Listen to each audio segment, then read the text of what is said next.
NewsNation's Emily Finn explaining how Prigozhin went from being one of Putin's biggest allies to turning his back on the Kremlin today. That's right, Natasha. Prigozhin is an ex-convict turned military power player in Russia. We've been closely tracking the rebellious commander's leadership of the Wagner mercenaries in the last 24 hours and the group's increasingly tense relationship with the Russian military. But how did Prigozhin rise to such a powerful position as head of this private military company? Take a look. Надо активно готовиться. И через 3 недели там. All eyes are now on Wagner founder Yevgeny Prigozhin, but he wasn't always a top military threat in Russia.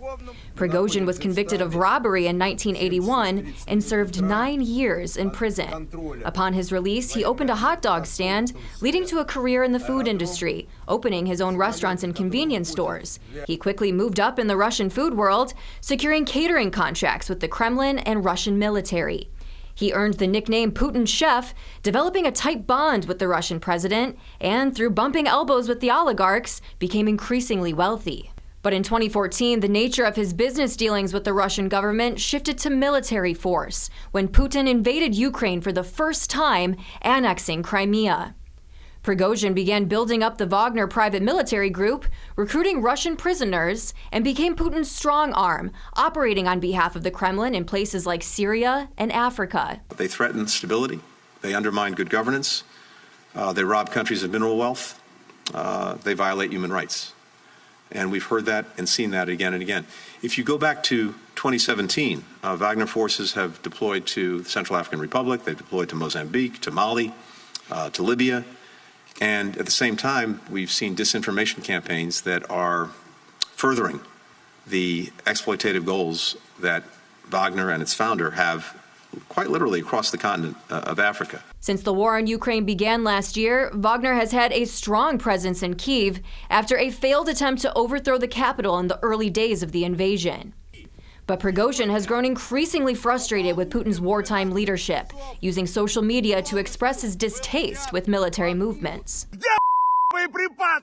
Wagner spearheaded the capture of the Ukrainian city Bakhmut last month, but claims his group is receiving no support or ammunition from the Kremlin and has suffered immense casualties on the battlefield. It all came to a head Friday, with Prigozhin releasing a series of videos berating top brass in Russia as incompetent and accusing them of attacking Wagner field camps stationed in Ukraine.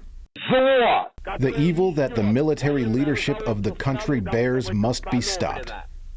They neglect the lives of soldiers, they forgot the word justice, and we will return it.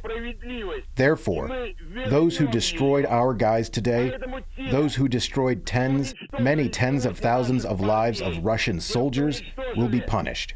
Prigozhin then led his private army to Moscow before ordering a halt to their march about 100 miles from their target and retreating back to their camps in Ukraine. A move he says is to avoid shedding Russian blood. But with this show of force against his home country, Prigozhin is a wanted man in Russia and across the world. Putin has vowed to crack down on Wagner troops, calling the rebellion a betrayal. We will protect our people and our statehood from any threats, including treason from the inside. What we are facing now is treason. The U.S. has been after Prigozhin for years, imposing sanctions against him in 2016. The FBI is offering $250,000 for his arrest for his connection to alleged election interference.